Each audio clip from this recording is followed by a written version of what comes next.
Hello అండి, hi, welcome to Aparna's kitchen. Today's recipe వచ్చేసి healthy and tasty అవిసె గింజల డ్రై ఫ్రూట్ లడ్డు.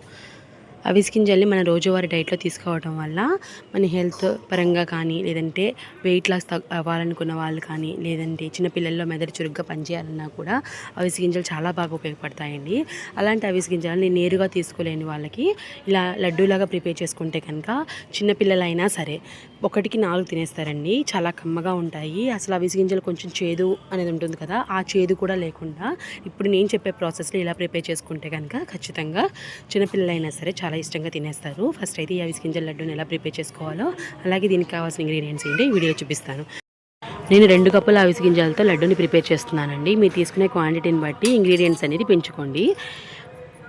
2 కప్పుల అవిసె గింజల్ని ఒక ప్లేట్లో కానీ బేషన్లో కానీ వేసుకొని అదే కప్పుతో 1/2 కప్పు వాటర్ని చిలకరించుకుంటూ వీడియోలో చూపిస్తున్నట్టుగా బాగా కలుపుకొని అవిసె గింజలు మొత్తం తడిచేలాగా కలుపుకొని మూత పెట్టుకొని పక్కన పెట్టుకోవాలి. ఒక 5 నిమిషాలు పక్కన పెట్టుకొని సరిపోతుంది. సేమ్ ఇదే ప్రాసెస్ని 3-4 సార్లు రిపీట్ చేయండి. మళ్ళీ వాటర్ చల్లుకొని మూత పెట్టుకొని ఒక 5 నిమిషాల తర్వాత తీసి చేతితో కానీ గెరటితో కానీ కదిపేసి మళ్ళీ మూత పెట్టేయండి. అలాగా 3-4 సార్లు రిపీట్ చేయండి. అలా చేయడం వల్ల మన గింజ లోపల వాటర్ అంతా కూడా లోపలికి పీల్చుకొని గింజల పచ్చి లేకుండా మనకి తినేటప్పుడు కూడా చేదు వగరు లేకుండా చాలా కమ్మగా ఉంటాయండి. సో ఇప్పుడు డైరెక్ట్గా ప్యాన్లో వేసేసి వేయించేసి పౌడర్ చేయకుండా ఇలా నేను చెప్పిన ప్రాసెస్లో వేస్తే కనుక ఖచ్చితంగా 1కి 4 తినేస్తారు. ఇలా వేసిన తర్వాత మళ్ళీ దగ్గరికి నొక్కేసుకొని మూత పెట్టుకొని పక్కన పెట్టుకోండి. ఏ కప్పుతో అయితే అవిసె గింజలు తీసుకుంటున్నామో అదే కప్పుతో 1/2 కప్పు బాదం పప్పు, 1/2 కప్పు జీడిపప్పు, 1 కప్పు పల్లీలు తీసుకొని లో ఫ్లేమ్లో పెట్టుకొని రోస్ట్గా పచ్చి లేకుండా వేయించుకోవాలి. హై ఫ్లేమ్లో పెట్టేయడం వల్ల పైకి మాడిపోతాయి, లోపల టేస్ట్ కూడా పచ్చిగా ఉంటుందండి. సో లో ఫ్లేమ్లో పెట్టుకొని చక్కగా రోస్ట్గా వేయించుకొని పొట్టు తీసేసుకొని ఒకదాని తర్వాత ఒకటి పౌడర్ చేసుకొని పక్కన పెట్టుకోండి. తర్వాత ఒక ప్యాన్లోకి అవిసె గింజలు వేసుకొని లో ఫ్లేమ్లో పెట్టుకొని చిటపట్లాడేంత వరకు వేయించుకోవాలి. తీసుకున్న అవిసె గింజల క్వాంటిటీని బట్టి 2-3 విడతల కింద వేయించుకోండి. ఒకేసారి వేయించకుండా 2-3 విడతల కింద చక్కగా లో ఫ్లేమ్లో పెట్టుకొని మంచి వాసన వచ్చేంత వరకు, మంచి కమ్మటి వాసన వస్తుందండి, అలా వచ్చేంత వరకు వేయించుకోవాలి. మనకి అవిసె గింజల టెక్స్చర్ అనేది తెలిసిపోతుందండి. లోపల ఉబ్బిపోయి మనకి పట్టుకుంటే చాలా క్రిస్పీగా ఉంటాయి. అలా అయ్యేంత వరకు వేయించుకోండి. మీకు కావాలంటే కనుక వీడియోలో కనబడుతుంది కదా, అలా వచ్చేంత వరకు వేయించుకోండి.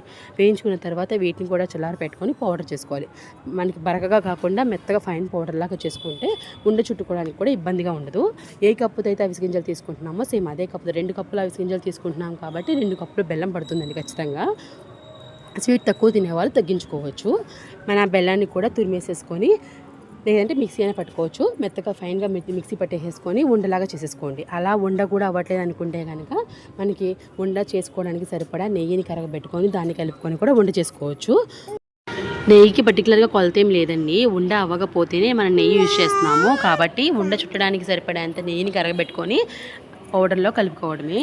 నెయ్యిని పూర్తిగా కరగబెట్టి మాత్రమే ఉండ చుట్టుకోండి, లేకపోతే లడ్డు పాడైపోతుంది. అలా కలుపుకున్న తర్వాత ఒక 5 నిమిషాలు చల్లారిన తర్వాత మనకు కావాల్సిన సైజులో లడ్డూలాగా చుట్టుకొని ఒక స్టీల్ కంటైనర్లో కానీ పొడిగా ఉండే ఏదైనా డబ్బాలో స్టోర్ చేసుకోవడమే.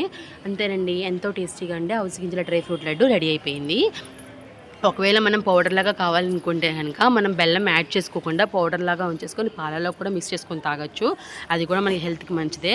వీడియో నచ్చితే లైక్ చేసి షేర్ చేసి కామెంట్ చేయండి. మరిన్ని రెసిపీస్ కోసం మన ఛానల్ని సబ్స్క్రైబ్ చేసుకోండి. అలాగే పక్కనున్న బెల్ ఐకాన్ కూడా యాక్టివేట్ చేసుకోండి. నేను చేసే రెసిపీస్ అన్నీ మీ వరకు వస్తాయి.